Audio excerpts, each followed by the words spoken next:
insane. Carlemon shooting it into the American end again. Morrow is back there.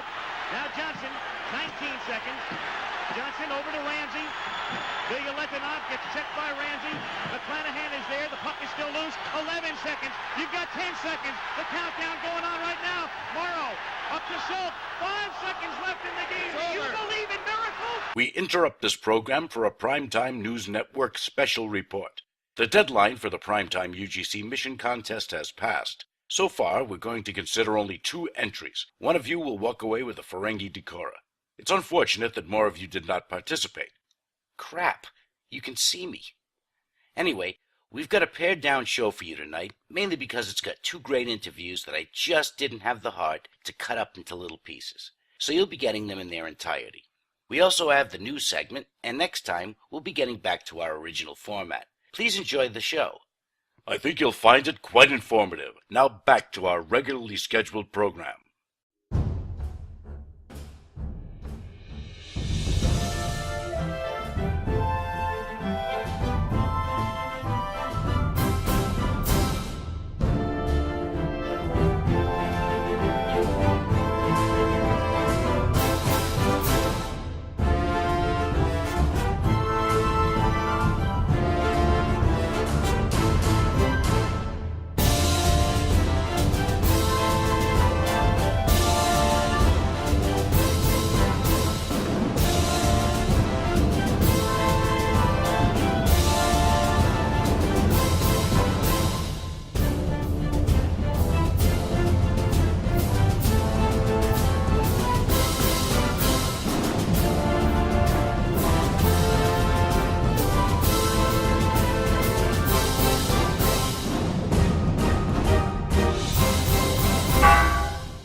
And now the news. And we'll start tonight with the winner of the 3rd Foundry Challenge, XR377, with his mission, One Too Many. Additionally, since our last recording, there have been 4 spotlights chosen for the Foundry. They were Honor of Prophet by Bazag, Conjoined by Denizen 6, General Rebellion by Captain P.F. Dennis, I know that name from somewhere, and Grazarak City by Wogue HD. Also, we saw the release of the June Ask Cryptic, which had a number of Foundry-related questions in it. One question from Kirkfat was regarding whether or not good missions in the Foundry should get some form of reward for being played, to which Dan Stahl did agree that yes, and they do have an intent to change this. They plan to add a feature to the mission journal that will spotlight missions much the same way that the featured missions were allowed to. This will allow them to add premium rewards to missions that get recognized and allow for them to rotate in new missions. They plan to have the ball rolling on this shortly after the release of Season 6. Another question came from Q400 of whether or not we would see any major changes to the Foundry. Dan responded that it depends on what you define as major. Season 6 is a massive overhaul of the Foundry, but a lot of their focus was on keeping the legacy missions that have been created already operational come the time of the change, and not repeat the problems that occurred with the release of Season 4.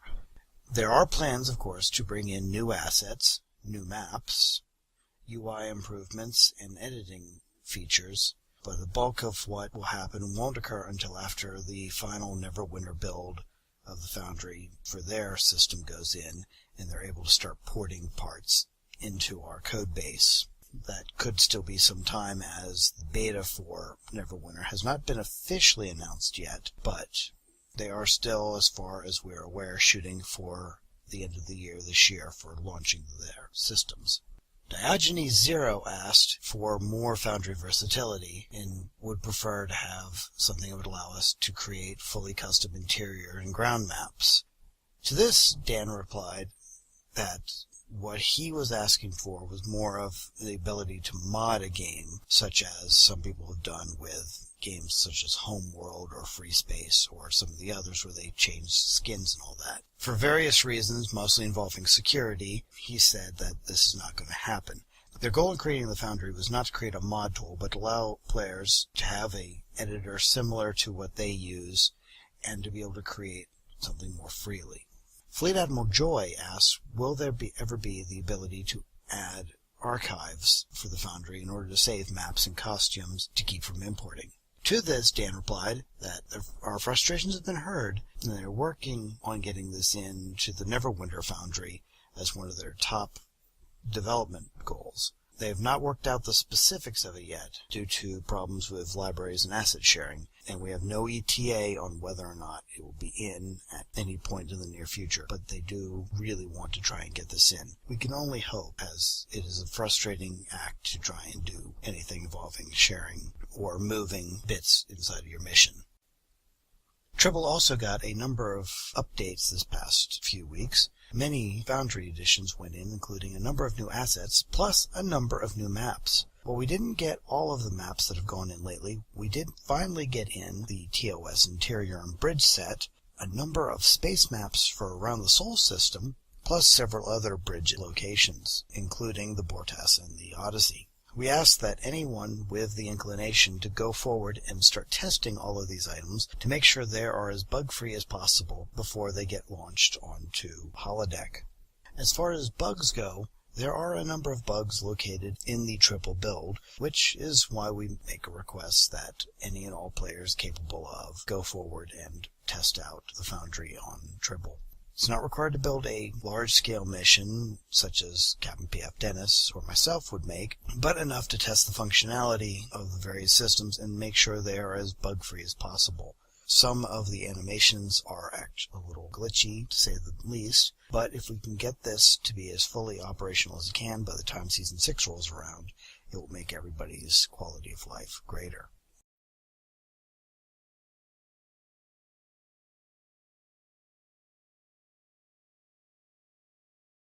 Welcome to Primetime UGC's guest author interview.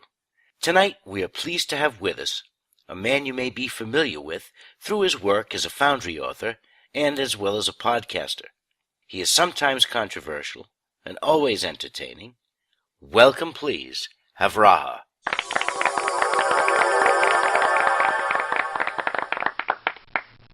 Thanks for coming on, Hav. When did you first start playing STO and, by extension, the Foundry?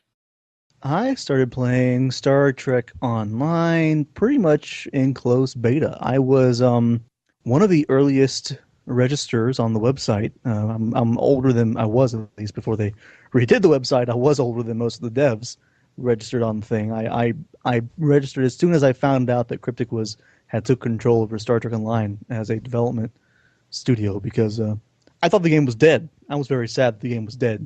I was following back when it was at Perpetual, and then I was excited to see that it was still alive. And so I registered as soon as that occurred. And I also got the 6-month subscription and pre-ordered to Champions Online when it first came out. So I got the closed beta access and have been playing it ever since then. When I first joined the Foundry, it's a bit harder to tell. I mean, I was messing with it back when it was in beta still on Tribble, and I do know that for a fact because I had I made a big deal about getting my stuff on Holodeck when it first launched, and I was messing with things in Foundry for a very long time, and had even rebuilt an entire mission, which is that mission to Helena and back on Tribble. And when launch day came on Holodeck, I took the entire day off, didn't even go to school, and sat down and sat in that chair for 9 hours and ported, using 2 monitors, that mission from Tribble to Holodeck, so I could have it in there day one. Used to call that hard to port. Yep, that's hard to port. How about Helena? When did she come about? The Helena character was invented for the Foundry. I was actually had entirely different missions planned for my first mission. My first mission ever planned was supposed to be a mission called The Science of Salots. And it was going to be a mission where you had someone had been genetically engineering with Salots, and they were trying to make them more pack predators and pack oriented. So I was going to have all this high tech stuff of ordering around Salots to attack people, what have you, and didn't realize until it came out on Tribble that I couldn't do that. So I thought, well, what else can I do? And my idea was, why not make a mission that felt very Star Trek, that felt like something that would happen on Star Trek, but you don't see in STO. And so I kept thinking back to that one episode archetype that happens at least once, if not twice, a season in Star Trek series, which is the bridge officer gets abducted. Someone from the crew, the main cast, is stolen and kidnapped. Oh, you have to help her. And I thought, well, how can I do that? I can't really take control over anyone else's bridge officer and declare who they are and what their history is or what have you. So I went, well, I'll just make people a bridge officer that design them and say this is this character. And I tried to engineer it in such a way that I knew it probably wouldn't clash with anything they had going on. Like, for instance, I figured no one probably knew what their astrometric scientist is on their ship. Right. Who cares about that? Who's their stellar cartographer? No one ever thinks about who their stellar cartographer is, because no one ever thinks about stellar cartography as being that important on a ship. So I went, that's what she's going to be. That's why you never heard of her before. She's one of these lowly little characters, like a Barkley or whatever. I started thinking about what would I want to make her, and I thought, very, very, it would have been very easy to make her an attractive female character or whatever. But I thought, people give Rigelians a lot of crap, and I don't understand that. I really like those. I think they look cool, for one. I think they look very alien, and they're very much from later Star Trek, designs of aliens when they really try to make them look a little bit less humanoid. And I always enjoyed that. And people have been telling me, why do you like Rigelians so much? They're ugly. They have no noses. What would that's all favorite thing. She doesn't have a nose. How can you appreciate something that doesn't have a nose or whatever? So I went, that just reinforces my want even more to make this character a Rigelian. And because now I'm forcing you to see something of value within something that you didn't see before. You have to go find Helena and rescue her and see value in that character. And I was hoping overall with doing that to change people's opinions of Rigelians on a whole and not judge them so visually, or at least judge them so negatively visually. And it seems to have worked so far, because I've seen a lot of Rigelians running around in STO, and a lot of people that didn't like the character dig Rigelians now and dig Helena. So you've said before that you hold yourself to a high standard, higher than most other authors, and you get disappointed when people don't do great work. What is the greatest Foundry mission that you have played so far? This is not really difficult. This is not hard for me to pick, and it's not surprising. I know a lot of people wish they I pulled something out of my hat that no one ever heard of, some indie mission that was like, I haven't played that before, let's go play it. But anything from pretty much Alamac 30 is fantastic. Most of the mains of Valor, I'm more of a fan of the City of the Polmarie, which that one really hit home for me as a, because I'm much into international political intrigue and those sort of things. That flits my noodle a bit, and I go, yeah, I like that. So that kind of story hit off for me. The other one that I would say was probably my early favorite before City of the Polmarie came out was Rogue Enterprises mission, First Time Then Effect. Oh, I do believe. Yeah, First Cause Then Effect. First Cause Then Effect. I haven't played that one in a while. I'm actually surprised I could pull the name out of my hat like that anyway. But it was, for when it came out and for what it is, and actually even still, one of those like, oh my god, spectacular missions of him experimenting with the Foundry and finding ways to do things that no one ever thought how to do before. I'm still actually not quite 100% sure how he did some of the stuff, which includes placing the spawn point on the next trigger point, ensuring you would die. Where exactly do you have to cross the trigger point before it happens? When does the spawn point? It's it's crazy to me how he went about doing the you're supposed to die mechanic of it, which is very difficult. Those 3 or so missions are combating to me like top number one place. There's other great missions. Old Lord Skull has his 3-hour long. What was that called? The second to last outpost. Yep. Which was a tremendous mission. It just goes down. You just go down the list. I've played a lot of them, and some of them haven't been featured yet or spotlighted yet, which bothers me. What do you think about how little progress has been made in the Foundry since you first made, say, Prima Donna? Oh, a little progress. Well, I mean, it progress from different angles, right? There's Well, I mean, as far people as making updates. upgrades, right? People making things in the Foundry themselves, they make tremendous progress in coming up with Right. new things. One of the newest things being right, the in-map transfers. That's great progress of conceptualizing new things, but that is built from necessity, from us having to work around the fact that, yeah, like you're saying, there are no new updates in the Foundry. So people are having to be inventive, come up with new things to do. What I think about that? Well, I think that sucks. and people need to get on it over there in the development studio and get us all those new goodies. Now, that being the case, we do know there's good goodies coming out in Tribble, in the Foundry, and I've seen a lot of them. I've looked at them. A lot of them confuse the crap out of me. I'm intimidated as all get out with some of them. Yeah. But most of the things are new cool assets coming out, and I look forward to them. Of course, I think the biggest thing for me would be if we could ever get some sort of three-dimensional map editor. That would make the world of difference for me. But overall, it's kind of depressing that we haven't had this. We're very much treated as Star Trek Online is very much treated as this guinea pig for Foundry. How well does the Foundry do? Can people actually do good things with the Foundry, or is it all going to be trash missions? 90% of them are probably trash missions. Honestly, that's the sad part about it. But for the most part, you get these excellent, practically works of arts that outshine what Cryptic has done, Right. possible, and it's therefore it makes it all worth it to me. That it justifies them at least putting SDO into the game as a guinea pig because all these good things have come from it. Of course, I prefer if they buckled down and gave us a little bit more of what they have cooking for Neverwinter, or just come back in and fix some of the bugs. I'm a big bug finder. I'm not happy with this. I think they're very much afraid that if they change it, they're playing with the code base. And if they had to strip it down and start from scratch, it'd be a lot easier. But nobody wants to lose their work.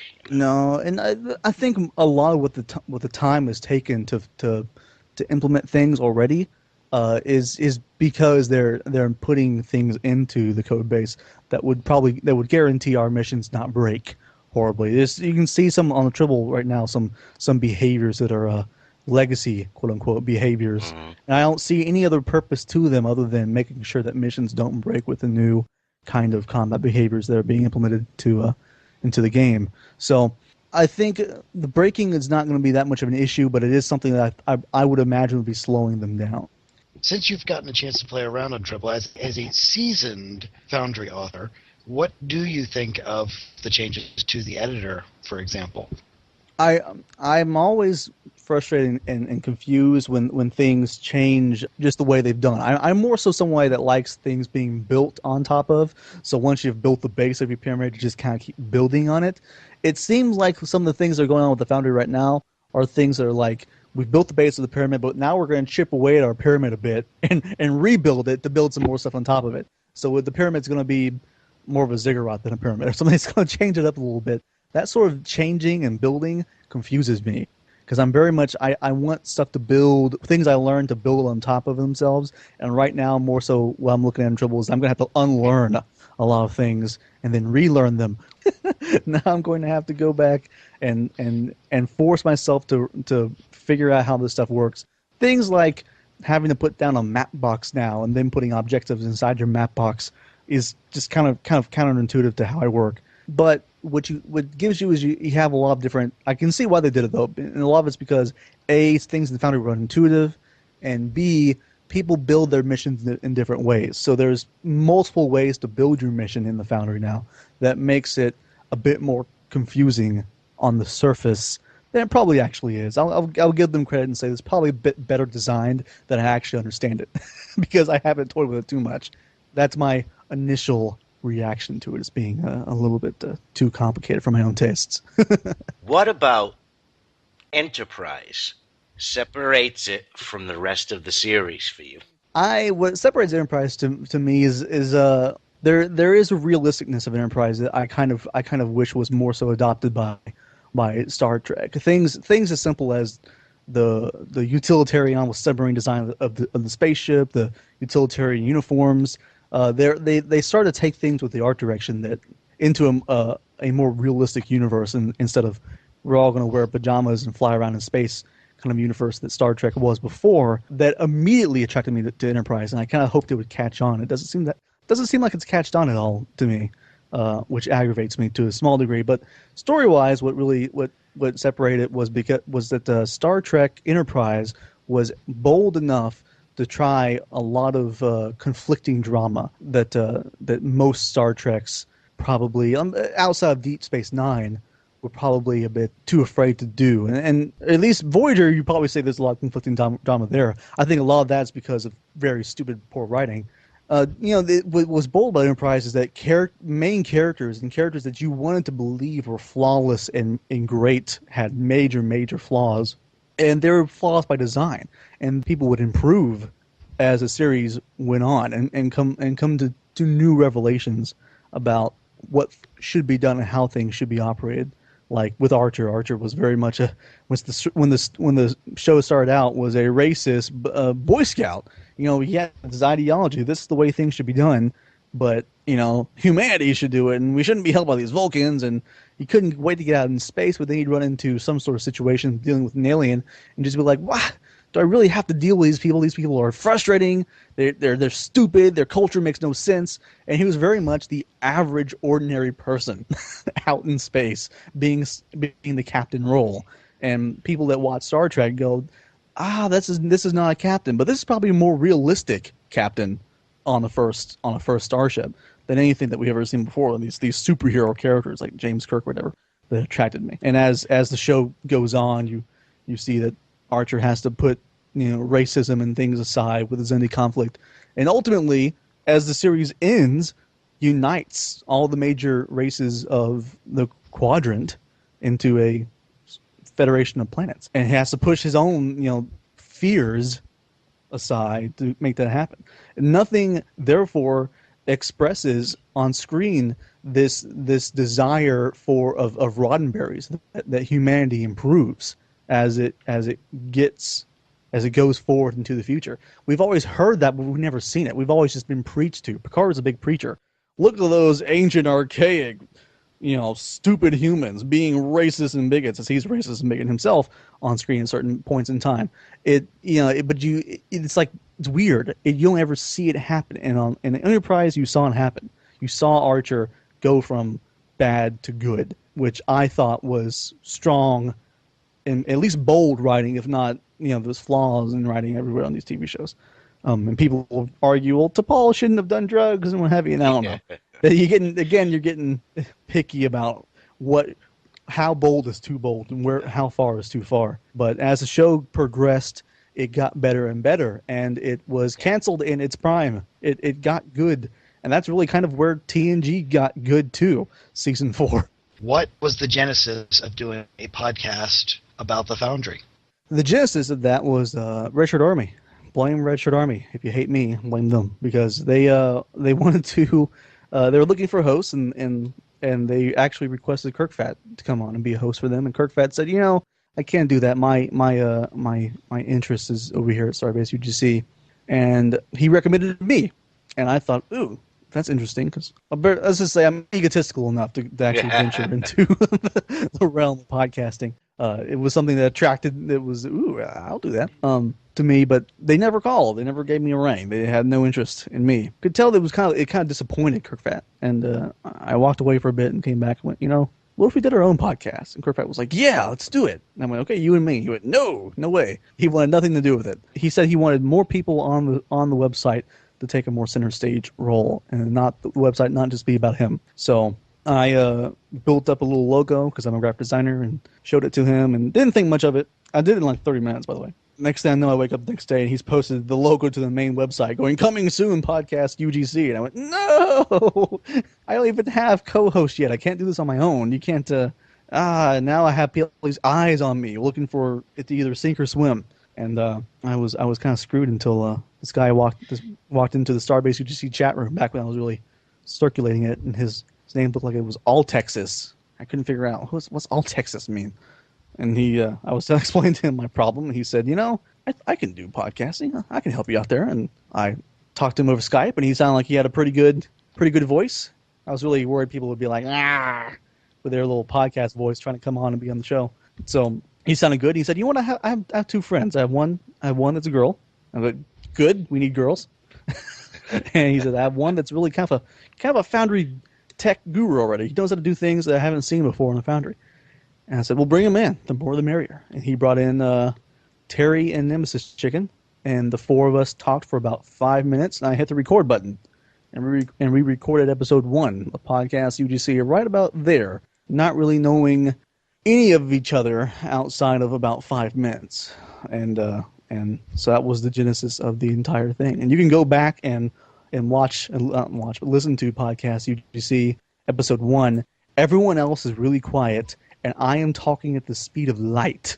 And considering how much of a minor speech impediment I have, I still listen back to that and think, how did I not trip up on my words? Because I was talking so incredibly fast. I was so nervous in that first couple of episodes. But it worked out. It worked out pretty well. And we are here, and I like to think, at least podcast-wise, our appeal is our personalities and the fact that we'll tell it like it is. We are very much an opinion show. And if you don't want to hear opinions, if you want to hear news, I mean, there's plenty of other podcasts for that. But if you want opinions, and opinions are not always the same, very, very striking, harsh, right, combating opinions, we're the show to come to, because we are definitely made up of people that have differing opinions on all subjects, everything, and with different strengths and weaknesses in different areas, and being able to say, that's okay, throw that at me, and I will hit it. That kind of comes from my own personal philosophy of combating ideas, and ideas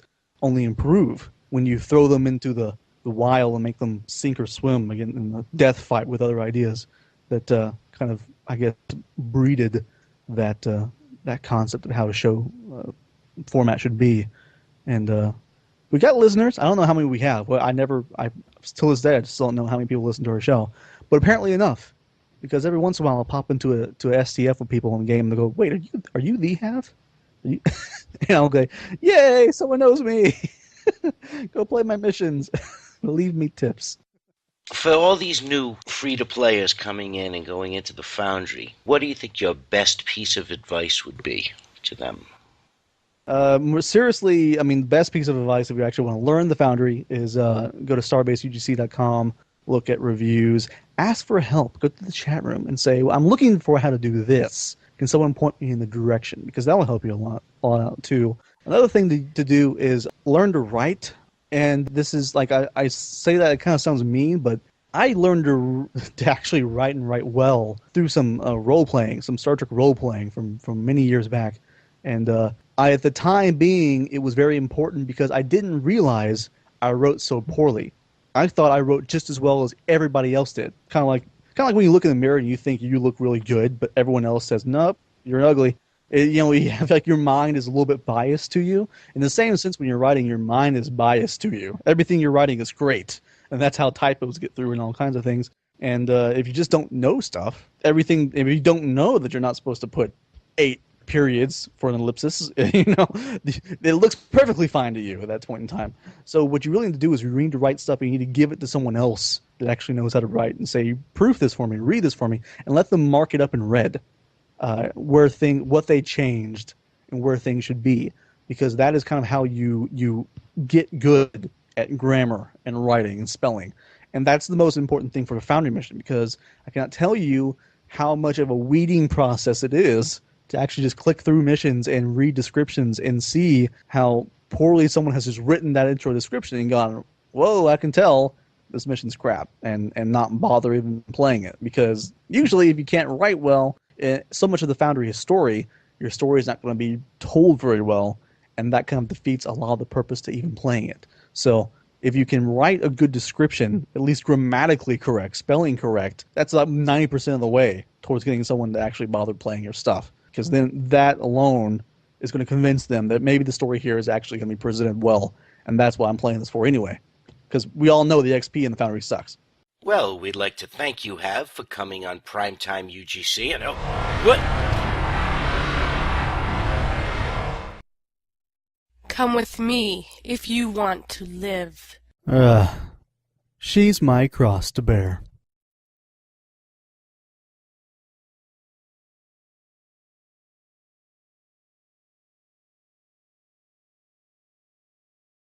To Tribble, we saw the launch of the colony invasion, the no-win scenario, and, with the advent of the Starbase system going on to Tribble, Starbase alerts. Colony invasion and no-win scenario are 5-man group missions designed to repel invaders from either a ground map of colony invasion, or the no-win scenario is to defend a transport against increasingly difficult waves of enemy forces to either defeat them all or until the transport is destroyed. Additionally, we saw the release of the Armitage Heavy Escort to the Sea Store. This ship, which boasts a console that allows for a large spread of torpedoes to be fired, is not available in the Foundry as of yet, and we can hope that this model is made available to us soon. Also, we had a release of a Duty Officer Reinforcement Pack. This pack has an assortment of new DOFs, and also the Tufli class freighter is a special added bonus to this. This freighter, which has a new interior map, looks like the standard stock freighters in the STO universe, but provides numerous bits of functionality. It is, of course, a random drop inside of the Duty Officer pack. No idea of the rarity, but it's safe to assume that it's probably as rare as the other ship drops in containers. We also found out, touching back on Neverwinter, that lifetime subscribers will have beta access to Neverwinter Online, and, assuming that it's there available at that time, access to the Neverwinter Foundry. Also, the 900-day rewards were announced. This is a new ship material that adds a more, for lack of a better term, Tron aspect to ships, as well as a change to the Jupiter veteran costume, which will allow a gold-toned option as opposed to the silver that originally launched with it. A feature referred to as Account Guard was launched as well. This is another layer of security to protect against unwarranted access to personal records for various accounts. Another guest blog was also put up on the STO website from the STF Raiders. This blog focused on running the STF missions and the various tips and tricks that they suggest. Many are aware of this within the past 2 weeks of the forums change that was made. The STO forums were moved over into the PWE network officially after a scheduled maintenance, and this created a great deal of havoc and broken issues. Within the past week, a basic apology was released, making up for that they had dropped the ball in regards to this. It is our hope that this will be the only time that such incidents occur, though there are some who are skeptical of this learning process. As part of the interviews from around the galaxy, Priority 1 was granted an interview with Dan Stahl, and not just one, but 2 interviews with Captain Gecko, 1 regular interview, and 1 that was a supplement that focused primarily on ships.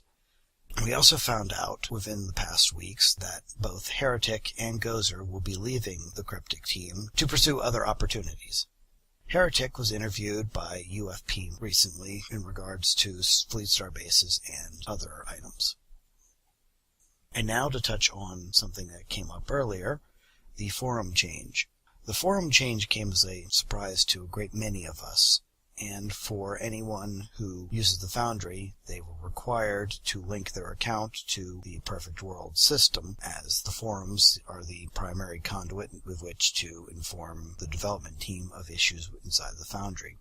This change was given to us without any forenotice, and that's probably the crux of most of the people who made complaints against it. There's a forum thread that contains a number of the changes that were made and the request to have them reverted.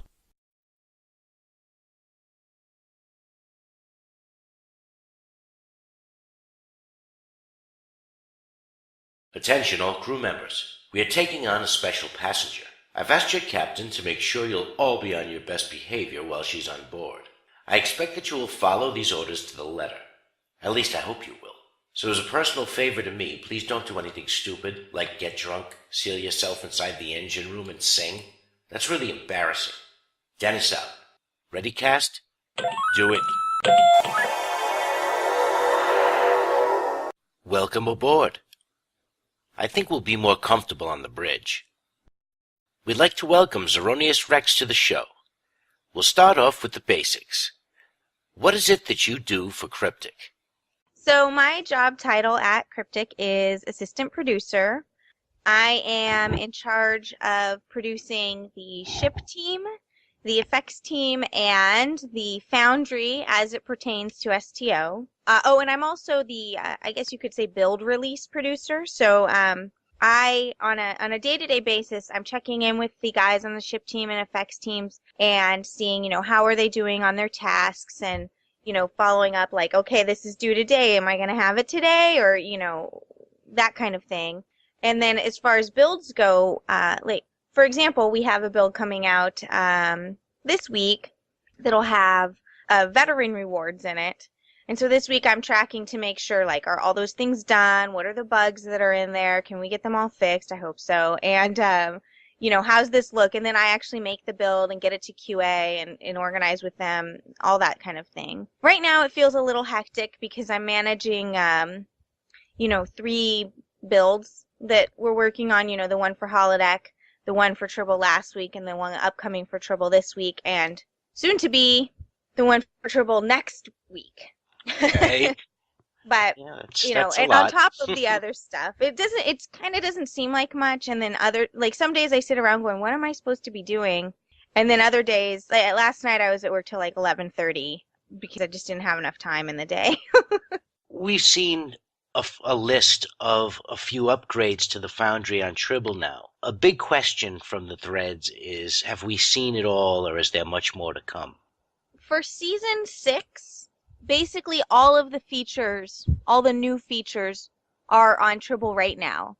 We did, ahead of time, before it even went to Tribble, we had to take a hard look at what new features were possibly available and say, and I did some rough testing for them actually, and say look, there's no way we're going to get the issues with this fixed for Season 6, and so we pulled it out because I don't want to tease people and put something out and then have to pull it out, which is actually, I ended up having to do that anyway, and I felt horrible. But so for new features, it's set. For new assets, it's not. I know that was another question I saw. We are definitely getting more assets. I had hoped that by the time we recorded this, the build would be on Tribble, but it isn't. Maybe by the time it's heard. We have, I think it's something like 20 new maps that we're putting in as template maps.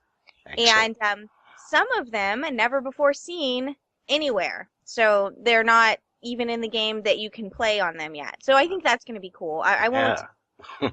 I'm sure by the time we hear this, it won't be a spoiler, but you'll see it. I think they're neat. And the ones not before seen are all space maps. But some of the ground maps we're adding are the Colosseum, and from cutting the cord, we're adding Brea, probably. It's crashing right now, so we'll see about that one. A few others that, off the top of my head, I can't remember the list. So we're adding that, and we do have someone going through and adding things as we can, and I'm hoping that we can maintain that, rather than having to play catch-up months later. Maybe we can do it more as on a regular basis. Well, that sounds great. I'm looking forward to seeing these never-before-seen maps. Right? They're super special. Yeah. I'm so excited. Me and actually the artist doing this, y'all don't realize what a labor of love it is. It takes about 4 hours, I think, per map to add it.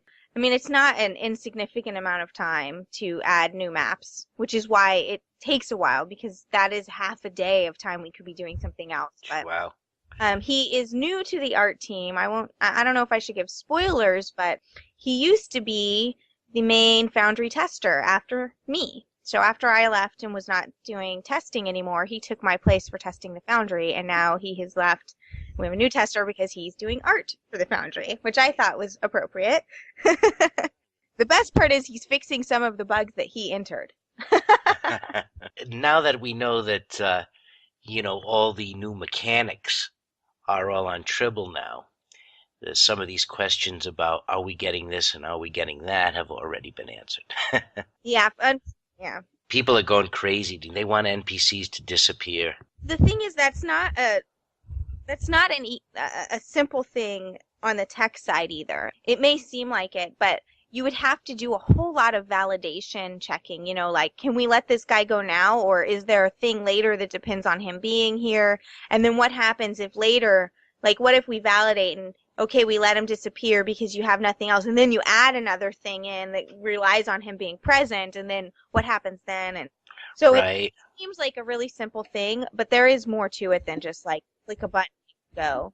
I think Mark H2O Rat explained it as, if they move, they disappear, they would actually just be moving to a different part of the map where they wouldn't be visible. Frequently, I'm not positive that's how we do it, but I'm pretty sure that is that, like we wave the magic wand and they disappear, but really they're just like hiding in a corner. Another one was the dialogue pop-up for the players themselves. That's something we've been missing when you write dialogue. The doppelganger. Yeah, we don't even have the availability to do that in our own missions. So right. Step one would be allow the cryptic designers to do it. Right. And it is something that we've talked about is like, wouldn't this be cool? But, there's so many things that would be cool that some things slip. Yeah. I mean, a blank one wouldn't be bad. Just something with the picture in it. Or a silhouette. Yeah. What I thought of is like, but the problem is, you could do a simple like male silhouette and female silhouette, but then like what if you have an alien? True. You don't fit in. I don't know. Like we've tried to like come up with a bunch of different ways that we could fake it, and it was actually fairly difficult, which I found interesting. Actually, when I do it, I use the Prop Federation console, and it just shows just like a little. I don't even know what to call it, but it's unrecognizable. It shows the column because for whatever reason the camera defaults to showing the neck of the column and not actually the console. Right. Yeah. So it's appropriate. It's actually not bad. So. Yeah, honestly, the lack of these things, from what I've seen, as much as people want new features, I feel like the more limited the tool set, the more creative the authors have been. That's true. That's absolutely true. I know for writing in general, if you are given like, okay, write anything, it's really hard to come up with a story. But if you're given a prompt like, tell me about your summer vacation when you were 12, it'd be much easier to come up with that story. So, but we want it. We're just like you guys. Like everything that would be more fun, it's like, yeah, let's get that. But then they tell us, guys, that's a lot of work, or you're crazy.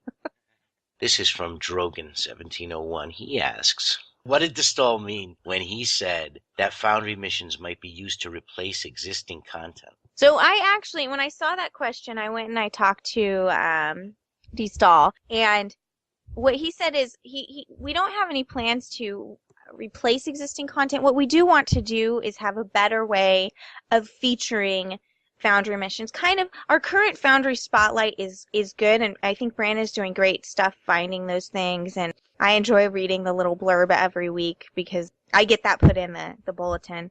But we want it there in the journal. We want you to be able to have more than one. We'll have some spotlighted missions that will have rewards tied to them where you don't have to get a separate mission to like say, go do this, and then you play 3 and you get your reward. We want to have real missions in there hooked up to get rewards, and so that's something that we're working towards. We don't have it yet. I don't think our plan is to like take content and put it in instead of cryptic stuff, instead of replacing, but we do want to find better ways to get it in there and get it visible. So we're researching a bunch of different things.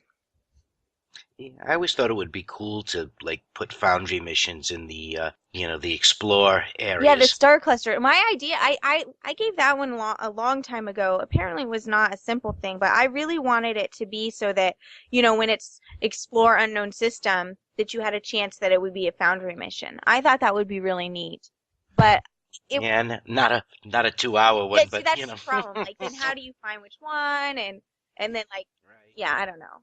This is a big one. The rating system. Yes.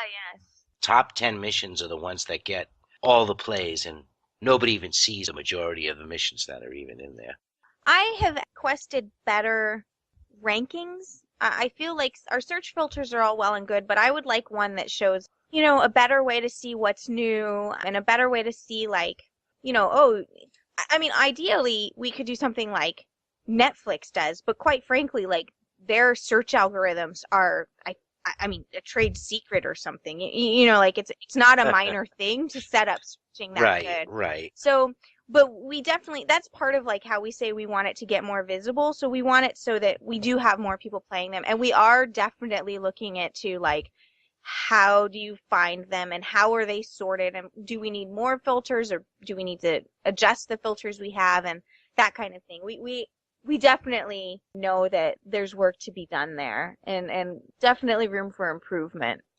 Well, I'll tell you, I wouldn't mind, before publishing a mission, having to fill out a page with the enemies that we use and say the language it's in and so forth. It wouldn't be too bad to fill in, Right, so you could have more that information, tag it. essentially. So I've kind of have that as a, like, that would be nice to be able to tag stuff. I was talking with one of the players, I think it was Rogue Enterprise, about how it would be fun to be able to get to say this mission requires a shuttle or small craft, or this mission requires an EV suit. And so right now it's definitely the case that Neverwinter's needs are driving what new features the Foundry is getting, and then Star Trek gets to, like, we talk with them about it and how can this work for us, but they're definitely doing like what works for Neverwinter first. So restricting things to shuttlecraft and EV suits,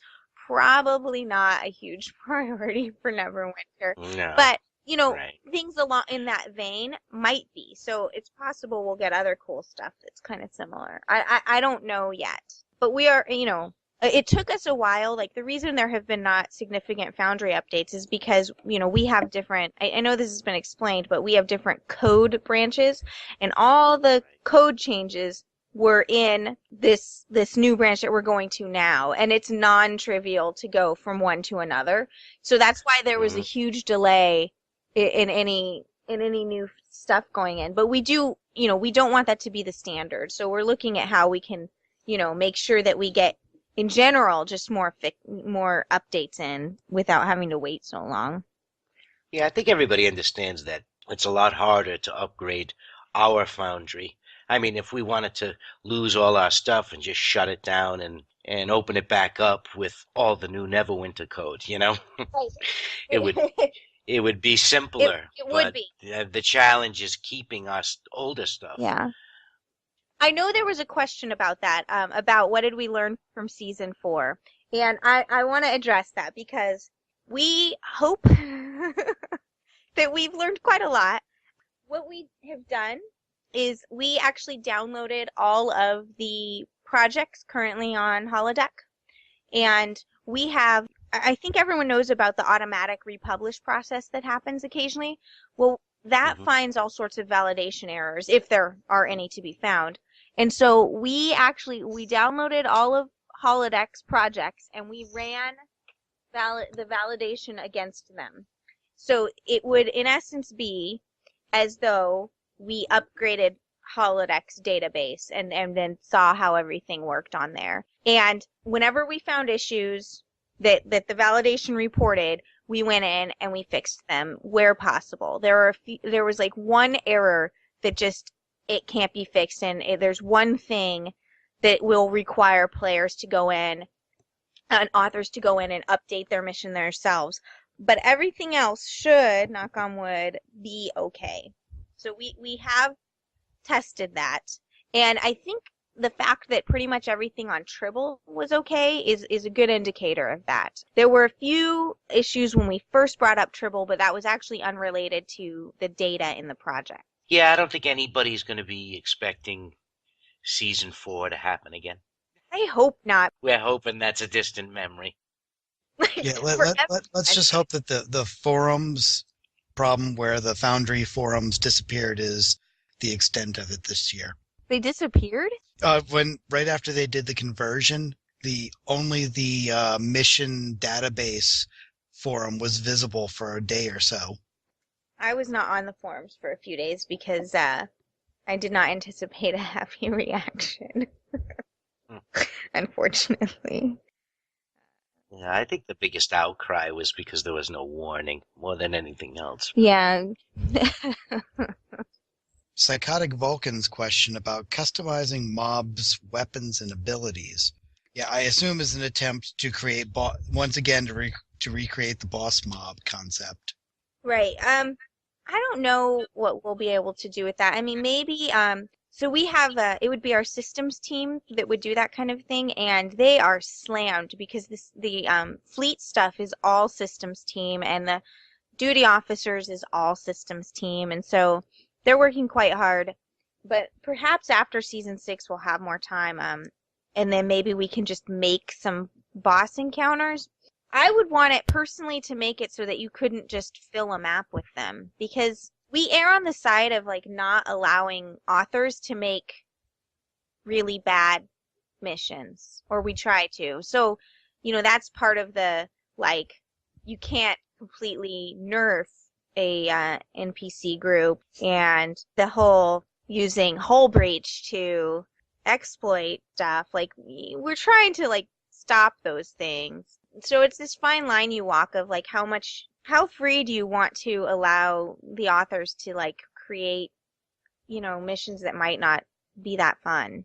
But honestly, I mean, I made a mission that was almost impossible to beat just because I put a ton of ground encounters right on top of you when you spawned in, and they're, because I'm mean. So I mean, it's possible. Well, but customizing it is kind of like non-trivial. Like even the our content designers, if they want a special encounter thing, like they have to get the systems guys to make them one. They can't just like change some settings and then all of a sudden like they don't click a boss button or anything. What not ready for primetime feature are you looking forward to getting into testing in the near future? Well, I hope I'm not going to get in trouble for saying this. There's two. So everybody knows now about the sudden demise of dialogue with object, and I would like to get that back in, but it requires kind of a lot of work. I feel the way it was implemented for both games, I think it could use some polish because it was missing things that you'd want. Like on the main screen, you couldn't set the actor that you wanted it to go to, right? You had to go to the advanced dialogue and then select the actor there. But there was an animation button, which kind of makes no sense. So it just kind of polished like that. But that would definitely be post season 6. And then the other thing we want to get is it's obvious we added a bunch of new behaviors. Like who was my favorite? Timid creature, I think it was called. Is that the one that runs away whenever you get near it? Yeah, I love that one. So those actually, honestly, they could use a lot of testing because we have been slammed with testing, and so nothing got as much as we'd like internally. I mean, we're working through it, but the other one that I want to see get tested and we had to pull out was patrols. So that would be a new behavior that you would be able to, say, okay, and you lay down points, like go from here to here and that kind of thing. But it was originally, again, like driven by Neverwinter, which has only X and Z in their world, if you will. The Y, in other words, the height from the ground or from 0, doesn't matter so much. And you could see how that might be problematic in like a space map. So we had the NPCs, when we first tried it, they were just like spiraling upward forever because the way our maps are laid out. So, and they weren't, like it was possible to put down just one patrol point, which kind of doesn't make sense. Like you really want to. And so then it was like, how do you deal with that? Do we just fake it? Or so it's not like back to the drawing board, and it doesn't need that much work on our end. It was it's such a big thing to add that like there was just not enough time to get it tested and get any bugs fixed before season 6. So I do hope to get it out after season 6. But it will depend on what kind of issues we find with it. I'm hoping that we find very few and then I can put it in because that would make me very happy. And the other one was another behavior called dead body, which works. It works really well on the ground actually, but again, when you go into space, not so much. So what I'm hoping we can do is get a little thing added so that you only see patrols that are relevant to the region you're in, right? So if you're in a space map, we do this with animations. If you're on a space map, you can choose warp out as an animation. If you're on a ground map, you should not be able to choose warp out because people don't warp, only ships do. So I want to see something like that, and then it would be easy to get, that added in. But for now, we don't have either of those things. Those are the big ones that would be post season 6, but maybe within a doable time frame. The other huge ones that would be like what's coming up next, the best way to find that out is to get into the Neverwinter beta, because the Neverwinter beta, when they have the Foundry in there, you'll see what have they done for Neverwinter, and can we get that for Star Trek? But I am hoping it's some cool stuff. Their costume editor is weird to me, I'll say that. It's just so different because I'm used to, making spaceships and Right. But it's good. It's just so different. So that's the only thing I've played with over there. I'd like to see disable, to tell you the truth. To be able to stun someone, or just get them down to a certain point where they submit. Yeah, I would like that too. Hopefully, like now that we have the knowledge to make new behaviors, we'll be able to get someone, because the ones that we have are, again, inherited from Neverwinter, and so I'm hoping that we can get someone on our Star Trek team to like learn that stuff. Or, even I would totally take lessons from this guy and like learn, how can I make people be disabled? Because that would be super awesome. Would the patrol, for example, would that get us an upgrade in the pathing AI? Unrelated. Oh, well, darn. I was hoping that maybe being able to go from point A to point B would make things not run into doors all the time. No. So unfortunately, they're two different things. The interesting thing is that the Foundry uses the same pathing stuff that our game does. So everything in the game, they're called beacons, but anyway, those are created the same way. So your AI, it's not perfect even on cryptic maps. Some are worse than others. I think generally speaking, where there are ramps, there are problems. Like, what am I thinking of? Treasure Trading Station. Oh man, I think that was the Joran Fire Caves. The fire caves are, we have our AI guy looking at that, again, because pathing is the same in literally all our games. I think Champions and Neverwinter use the same pathing stuff. So, getting updates to it is something we would definitely like to do, but it's just one guy. So he's working on that. They're working on some other cool feature I heard about, which we'll see. It's in like early, hey, wouldn't this be a neat idea phase? So I'm not going to mention it, but because sometimes things that you think would be a neat idea turn out to be like, oh, that'll be like 10 years worth of work. What is your favorite Foundry mission that you've played so far? Can I play favorites? That seems horrible. I should go look in the game and read the descriptions. But I've said it before, and one of my favorites, because I don't actually play all that many. I just, for lack of time, not lack of interest, but I did really like First Cause Then Effect, which I believe is one of Rogue Enterprises. And then the other one was it Two Cloaks, One Dagger? Yeah, I think that was one I liked. And then, I played one by Fox Rocks, but I liked it too. I honestly, they're all so good. All the ones that are not just the kind I make, where it's just kind of like a grind for killing things.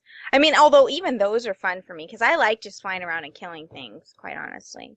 Like I know Chooch99, he's made a few I found really fun, and yeah, I don't know. And I think most of the ones that we've done the spotlights for are ones I had played, but I can't play favorites.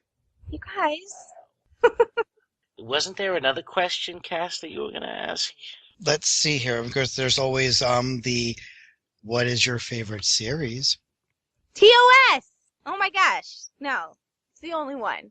The only one I watch. And I love it with a passion. So, that's a spoiler. Although it won't be a spoiler by the time it goes live. Is we got the TOS bridge. Oh. And, oh my gosh, Drozana Station from the 23rd century.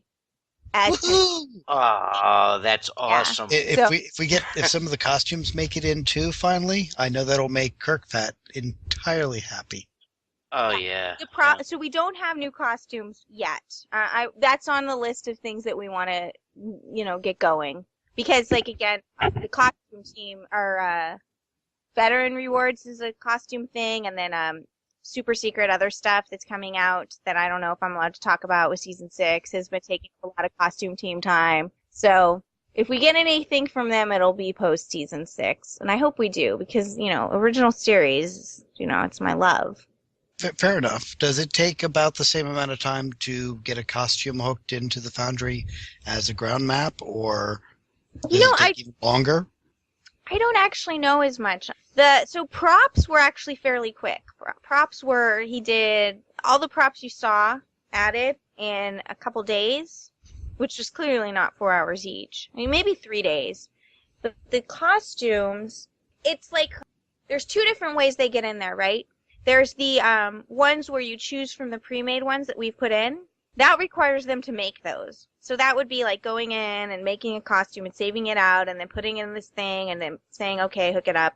And then there is the ability to get it so that you can create your custom guy and have them wear the original series stuff. And I actually have, that's actually why I had to talk to Mr. D'Angelo yesterday, was to ask about how does that whole process work. Because, I've not been on that side of it before about how do we get this hooked up, and because right now, unless I'm mistaken, you really can't get almost any of the stuff that you get through the C-store except for formal and mercenary and the robes, right? I think those are the only ones you get, and so I want to find out, like, hey, can we add the other C-store stuff, and assuming yes, then what steps do we need to take to do that? So right now we're in a knowledge gathering phase on, like, how do we do that? Because, I mean, somebody knows. It's just that we haven't had to hook that up. But I think the idea that everybody thought it would just work, and clearly it doesn't. So I'm trying to spearhead that because, like I said, original series. I mean, I can't even make my normal costume. Ideally one day we'll have a costume import-export thing, but right now we don't. Hope that helps. It's an answer, which is better than it's better than nothing. Well, thank you, Zero, for coming on Primetime UGC. Thank you for having me. Anytime. Come back again soon.